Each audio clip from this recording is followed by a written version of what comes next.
An alert for parents. Coming up, the new scam targeting students. And a familiar face coming to St. Louis to promote her brand new book. Coming up, we are bringing you more on a one-on-one interview with Today Show host Savannah Guthrie. You're gonna have a great time. You're gonna get a little exercise in, but it is that Mardi Gras flavor: beads, beer, hurricanes, fun costumes. So even if you're not a runner, come on down and have a great time. Getting a head start on Mardi Gras celebrations. Coming up, we're going to bring you the scoop on a festive 5K run. Well, hey everybody, welcome to Michelle and the Money. We are looking at the big stories impacting your wallet in the bi-state from business to consumer news. First up, we're going to talk about breweries.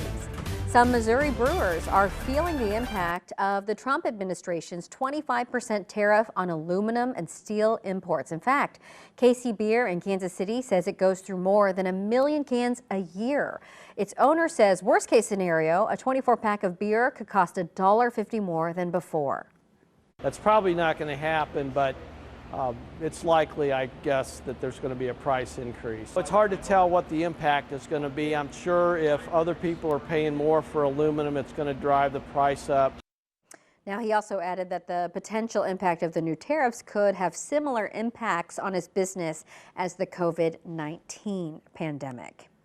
All right, new in the Lou, a coffee shop that's also a branch of one of the country's biggest banks is soon coming to the West County Center Mall in Des Peres. Capital One Cafe is slated to open at the end of the month, according to a news release. Well, the new coffee shop is the first Capital One location here in St. Louis and the second in the state of Missouri. The cafe will be open to both Capital One customers and non-customers who can use the store's free Wi-Fi and also get financial advice if they want it.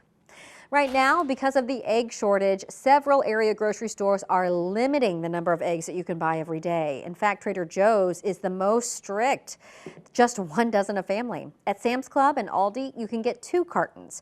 Costco, Schnucks, and Whole Foods allow 3, and then Walmart will let you buy 2 60-egg cartons. Deerbergs and Target do not have limits. And right now, the Better Business Bureau is warning us about a scam that is preying on your kids' hopes and dreams.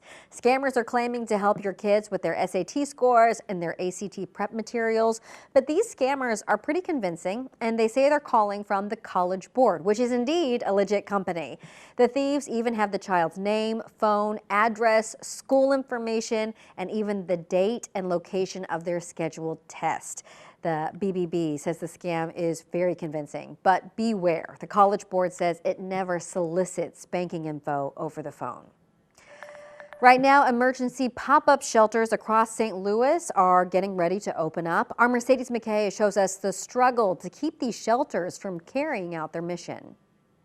It's been, a really long, tough winter. And unfortunately, it's nowhere near over as Peter and Paul Community Services opens up its emergency pop-up shelter once again. Last month in January, we were open 14 nights of shelter, and we served probably over 150 people. Chief Operating Officer Amanda Lawmeyer has seen firsthand how these shelters offer much more than just a warm place to stay. It's really saving lives. I mean, there's individuals that we've served in the pop-up shelter who had such severe frostbite they had to have surgery, be admitted in the hospital. Saving lives is also the mission of the new Novus Health Clinic, opening up this week inside the organization's community campus. This was all about bringing more comprehensive care to the entire community and to the clients that we have in the building. As much good that's happening inside these walls, there's an uncertain future. There's a worry and concern as what's next.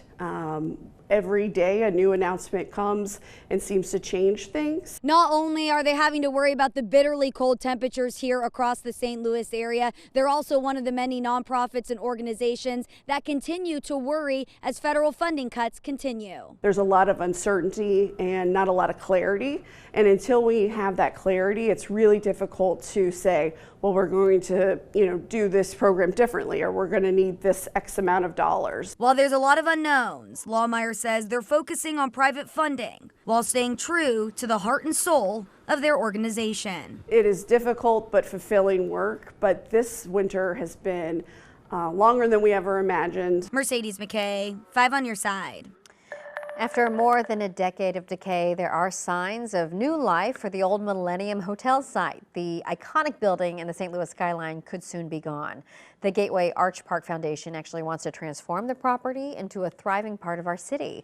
Our Laura Barcheski brings us a closer look at the plans from the developers of Ballpark Village.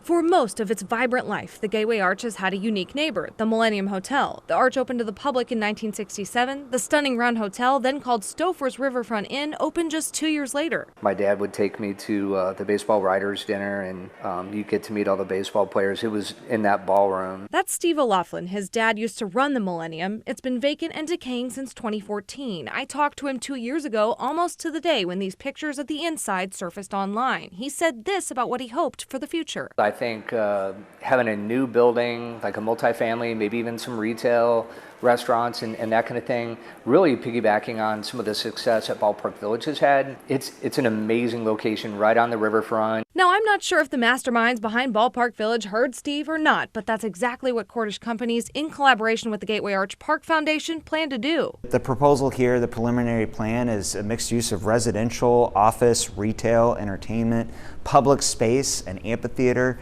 I mean, this is all really exciting, and these are things that are not occurring on this site today and have not occurred in its history. The group has asked for a 20-year tax abatement on the 1.3 million square foot project. The St. Louis Development Corporation says they're going to make sure there's both an incentive to get it built and support for the overall tax base. Day one, this project will have a significant impact on our overall revenue for our taxing districts, ranging from our public schools to our libraries, to public safety, to our streets. The Gateway to the West will now have a shiny new partner, opening a gateway of its own to the rest of our city. And it becomes a connector, becomes a gateway to all of these things where pedestrians, guests, residents, visitors to our city can not only be safe and use public transportation and or pedestrian thoroughfare to get through these spaces, but enjoy outdoor spaces, enjoy amenities, enjoy all of these elements that our city is so known for. Laura Barcheski, 5 on your side. The redevelopment plan is scheduled for review next week by the St. Louis City Board that oversees real estate development and requests for tax incentives.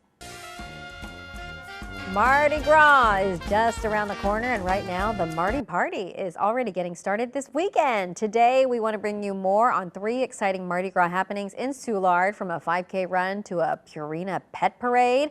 We're going to have all of that just coming up, but the latest on a Taste of Soulard event. So let's begin with a festive Mardi Gras run. How about that? Saturday, Mardi Inc. is holding a Run for Your Beads 5K. That kicks off at 9 a.m. at 8th and Lafayette in Soulard. Participants will be running through the streets of Soulard and will also be able to get their hands on some commemorative Mardi Gras swag.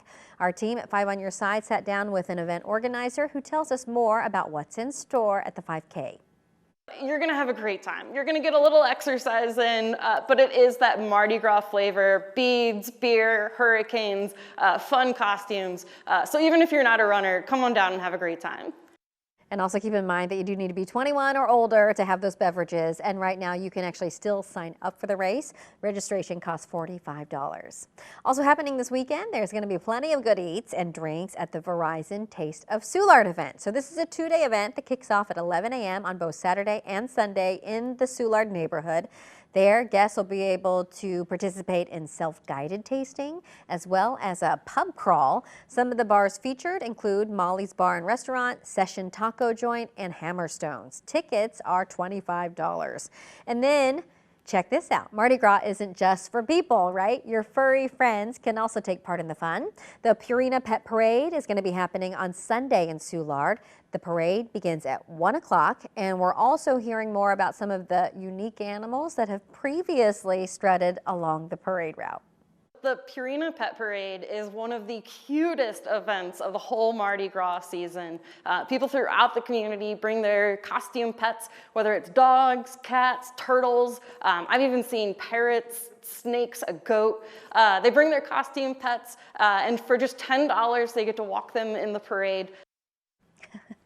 And the proceeds from the event will go towards the Open Door Animal Sanctuary. The parade will begin at 12th and Allen and will be followed up by a free concert at the Bud Light concert stage.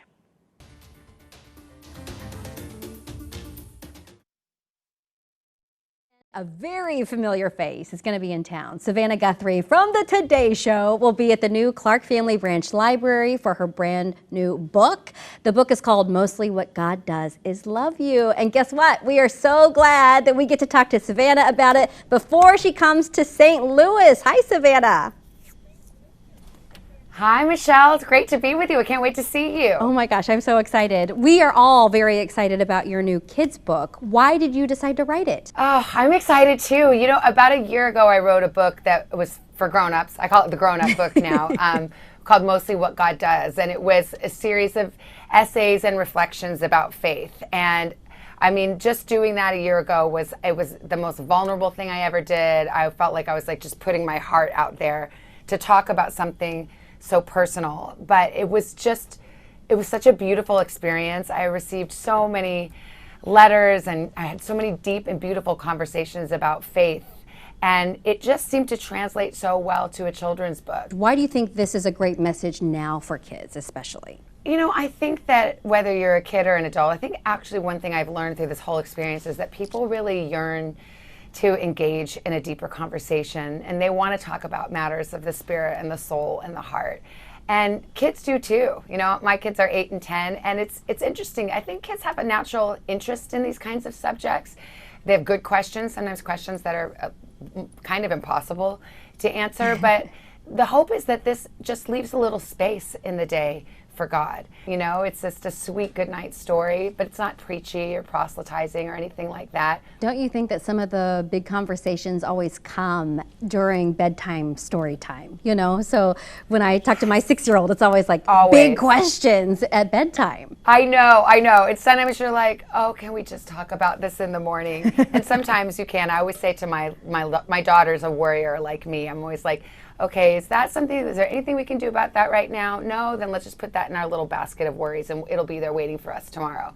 But these kinds of conversations about God and just kind of setting us in proper perspective, you know, that the world is big, the idea of God is big, and we are small, but never too small for Him. You're such an inspiration, and this is the right message at the right time. I gotta say, you sold out in St. Louis. We are all excited for you to be here. The new facility is stunning. Yay. And we're gonna try to claim you. I know you have Arizona ties, but we're gonna claim you in Missouri because you lived here and worked here. Anything you wanna see or do when you're in town? I mean, I just absolutely have the fondest memories. I mean, moving to Columbia, Missouri when I was right out of college was really my first job in television. First time I'd ever lived away from home. And so Missouri is kind of a huge part of my upbringing, and I lived in Columbia and worked in the local station there, but I would love to drive to St. Louis and of course the Gateway Arch. The first professional game of any sort I ever saw was the Cardinals game at Busch Stadium. So I just have a lot of good memories, and I have a good friend that still lives there, and so I'm hoping to see her. And I've been by, like, there was gosh, I guess it goes back to 2008 now, there was a debate that I came to St. Louis for. So I have super fond memories and can't wait to get back and see you guys. Oh my gosh, we're excited to see you. Good luck with the book. We'll get you some toasted raviolis too while you're in town, but thank you so much and safe travels. Let's do it, Michelle. Okay, we'll see ya. Thank you. Thank you for having me. See you soon. See ya. So that's a great thing to do, and it's not going to cost a lot of money to go see Savannah. All right, that's going to do it for us. Thanks so much for watching Michelle on The Money. For more money stories like these, be sure to join me every day on Today in St. Louis starting at 5 a.m. In the meantime, we're going to see you again next weekend right here on the 5+ app.